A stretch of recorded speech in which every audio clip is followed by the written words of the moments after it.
And the Solana game, he was awesome. I mean, that was a great defense, and he did a good job. I think that's what got him there. But I would have had Baker there. I would have had Fournette there too, just because, I mean, he dominated the most weeks of college football. I know he had a bad game versus Alabama, and he had another bad game versus Arkansas. But I mean, his other 3 games for the season weren't bad. They weren't 200 yards rushing. He did a lot of catching the ball at backfield. I think they used him on the punt return, a couple punt returns as well. So I mean, I still would have had him there. I mean, he was still one of the top rushers. He had the most yards per carry, in the country or whatever. So I would have, had him there. But I mean, everyone can't be there. I know they had 6 one year. It was like the most people. Jordan Lynch was there and everybody. But and I honestly, it could have been 6. Keenan Reynolds could have been there just off of a career. Him being a Navy guy.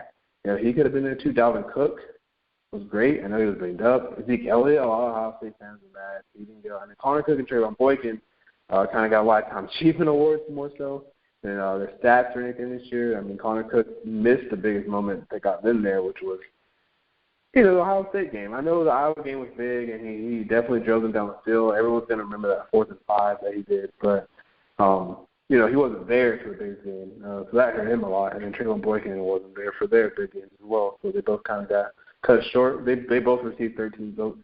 And Connor Cook got 2 first-place votes.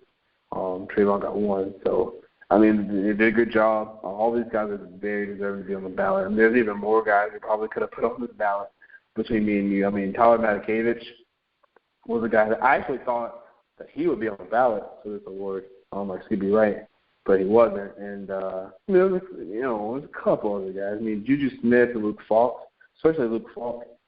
He had a really good year, but not a lot of people watch Washington State, so they call him pretty late. But, yeah, I mean, all in all, good ceremony. I still haven't seen Derrick Henry's speech. I do need to watch that. But all in all, good Heisman. I mean, honestly, most of these guys are going to be back next year. McCaffrey, I don't think Henry will be back. I'm pretty positive he won't. But Watson, McCaffrey, Mayfield will be back. Fournette will be back. Dalvin Cook will be back.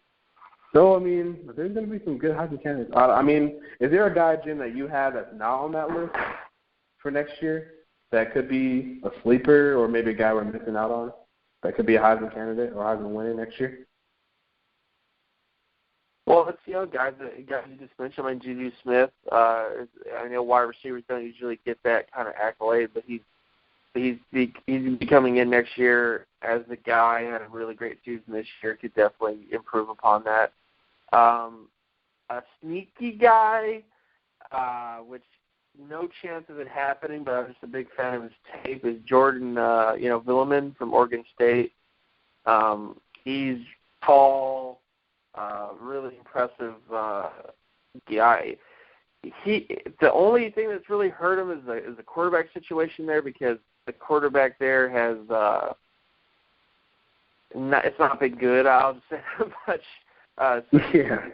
A lot of times he's had times where he ran a perfect route and the ball went in some other place. So it's not really his fault sometimes as much as it's the quarterback's fault. And I don't usually like to blame quarterbacks, but blatant ball placement kind of issues at times. But he's definitely there. Mayfield, I believe, is coming back. If he is coming back, he's definitely got to be on the list if that sort of situation comes up. Watson's definitely a threat to keep doing what they're doing. Dalvin Cook, is definitely a threat next year. The only thing I worry about with him is, if the offense gets a little bit more QB, like if they get a better quarterback and they start to throw the football a little bit more, he won't be featured as much, He'll still be really good. It's just that he won't get a chance to carry the team on his back like he has at times this year, being one of the primary reasons they've actually won football games. But yeah, he'd definitely be there. And McCaffrey, I mean, what he did this year, crazy. He's 19 years old, people, by the way. So he's coming back next year. That's going to be impressive. But in terms of sleeper guys, really not a lot I can think of at the moment. Juju Smith definitely didn't really get much pub this year, 100%, but definitely got to come back next year and have a really big year. And of course, Jordan Villeman. and maybe the Penn State running back too. I think Akeel Lynch. I'm not sure if this is last year or not, but he had a very impressive year as well. There's a chance he could come back next year and do some things. I think he's only a sophomore, so mistaken. Yeah, he'll be back.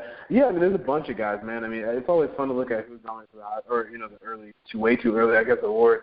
I mean, but the cool thing about this year, like you mentioned, the two guys, Sean, Baker Mayfield, Leonard Fournette, because they have to come back. They're not going anywhere. They're sophomores. A lot of good young players coming up. Royce Freeman is a guy I keep hearing his name a lot, who had a really good year. I mean, McCaffrey was so good that no one talked about Royce Freeman, but Royce Freeman was really good, especially at the end of the year. Really, really good back. So I think he'll have a chance to do some things next year. You got to look at transfer quarterbacks. I don't know who's going to all transfer right now, but you got to always look at those like fifth-year senior guys at quarterback because he's a good, really big place. They usually have a chance. Seth Russell, if he stays healthy. Greg Ward Jr. out of Houston. I know that's kind of my sleeper guy. I think Houston can go undefeated next year. They do play a tougher schedule this coming up here, though, but I think he can do it all. He ran for over 1,000, threw for 2,500. He only threw 5 picks. I know he's not really a thrower. He's probably a middle receiver, but, I mean, he's a pretty good quarterback. J.T. Barrett is going to be a guy. His name's definitely going to be up there. Carl Jones, I don't know where he's transferring, but I guess he would be the transfer guy I would look at the most. I don't really know exactly where he's going, like I said, so we'll see about that. I've heard Florida State, which would be fun. But for the prospects, on the field. But we'll see what happens with him. You got to look at Jabril Peppers, I guess, on the defense side too. He's a guy's name talked about a lot, and there's a bunch more. I'm sure I'm missing. I'm interested to see. I think the favorite's going to be probably Fournette and Baker, but McCaffrey, even though we finished second, it's going to be interesting for him just because they lose 4 linemen, I believe, or 3. I know Casey Tucker's coming back, but they lose that left side, especially they lose the best guard in the country, and then Kyle Murphy, as well. And, new quarterback and everything. Hogan kind of played a little bit better than the year, so it helped out McCaffrey a lot. But he's still going to be it's just hard. He does everything. He was probably one of the best runner-ups in Heisman history, I believe. I give him a lot of credit. Reading his stat line is just video game stuff. And like you said, you're a metrics guy, so I know he's a guy you kind of fall in love with going forward next year to see what he can be. I hope he doesn't get injured or anything like that because, I know it tends to happen to running backs in college when they're doing really good, but I hope he stays healthy. Nick Chubb is another guy that if he comes back healthy, he could be a Heisman candidate. We had Ryan Jordan on. Was talking about his rehab earlier, and he kind of said Nick Chubb is probably going to be a little slow to return because he tore so much in his knee, and he's not even really doing any run right now. It's going to be a while before he even starts running. So we'll see what happens with Chubb. He's a young guy. So hopefully yeah, I mean, that's what the injury looked like. I mean, that was the sad part about it. It gave up memories of Wilson Gahey and and Marcus Lattimore, of course, was kind of the worst part, but yeah, I mean, he's going to have a long recovery. You hope he comes back 100%. But he did tear multiple parts of that knee. So, yeah. He did, and people keep asking me, not really about Chubb, but they keep asking me about if there's any freshmen that can win the Heisman. And that's the only class this person hasn't won a Heisman is a true freshman. So people are still waiting for it, which I understand. I don't. People are asking me who do I think, who was out of this class. Last year I said Rosen and Christian Kirk. Kirk was great. Rosen was pretty good too, of course.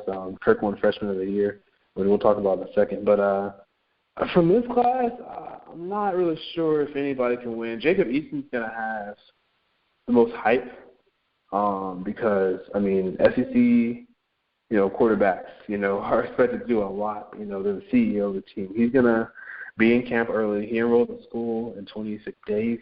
We had Ryan talking about him earlier. He's going to enroll early at Georgia. Is he better than Bryce Ramsey, Grayson Lambert? Probably. Probably so. The only difference now is that he's been studying Mark Richt and my bubble offense, and even Schottenheimer now, and now it's a totally different, ball game with these guys coming in. So I don't know if he'll start for sure, but that'll be a guy on the list for 2016 class. Shea Patterson, even if he gets a chance to play. Chad Kelly's kind of up in the air if he's in the NFL. If Chad Kelly leaves in the NFL, Shea Patterson probably will start at quarterback. And actually will have a pretty solid chance. Ole Miss loses a lot.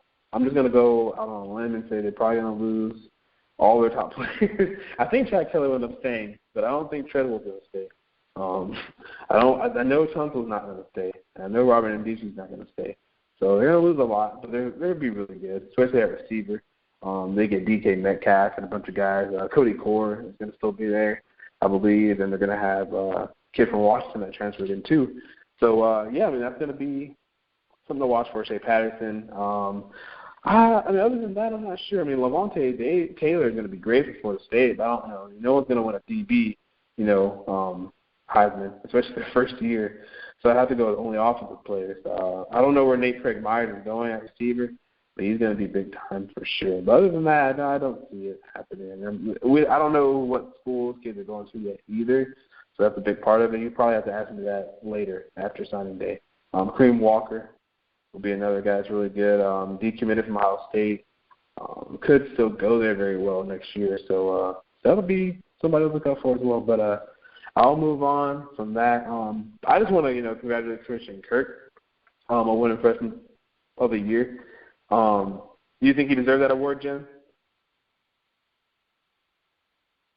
Oh, yeah, definitely. Kirk,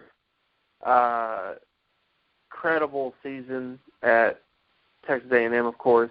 Josh Rosen, of course. The only thing with Josh Rosen is, he had some games here and there where, he was a little inconsistent, had some amazing games, but also mixed in with some growing pains. Kirk, on the other hand, he was pretty more consistent throughout the year, and I believe made Texas A&M better just by him being there. And that's crazy to say because of how many wide receivers they have there, but he ended up being the best of them, and that just kind of speaks volumes because they have a lot of really good wide receivers there. Yeah, and his return game is great too. I think as far as the underclassmen receivers go that can't enter the draft, Juju and Christian Kirk are possibly the best too. Christian Kirk is great. You mentioned he was the best receiver on the team. I was going to ask you if you thought he was. They have Reynolds and Speedino and big time Ricky Seals-Jones too. But I believe Kirk is the best receiver. I know Ricky Seals-Jones is probably going to be gone. I'm not sure about Reynolds. I think Reynolds will stay. Sure. The thing is, Seals-Jones, don't get me wrong, he's very physically impressive player, tall, has all that kind of stuff, but has never had a game where I really was like, yeah, this guy is amazing, Like, he's had games where he's shown off his size and stuff like that, but I don't know. I just like to see a wide receiver have one of those games where he's the best and shows everybody, and that's just something I haven't seen with Seals-Jones. And similar can be said of, Speed Noel. Speed Noel's great, but, who knows? He could get much better, but I just think right now, just with me, I just think Kirk is the best guy there right now. In the future, you never know. There's a lot of things can happen, but at least right now, I think he's the best. Yeah, I believe, for one, I believe he deserved the award. I think I had Rosen 3, Malik Jefferson actually had 2. Malik Jefferson was defensive freshman of the year. Well deserved. Texas had their struggles, but he played good the whole season from game 1 to 12. So, he definitely deserved that. As far as Christian Kirk, Ricky Seals-Jones, probably the best prospect. I really like Josh Reynolds. I think the NFL likes Reynolds probably a little bit more than Ricky Seals-Jones. Some people do. So Jones has that size, which is always fun. But, Jones, I guess his best game was the probably worst loss was the Alabama game. The first half was really good, but the second half he kind of disappeared.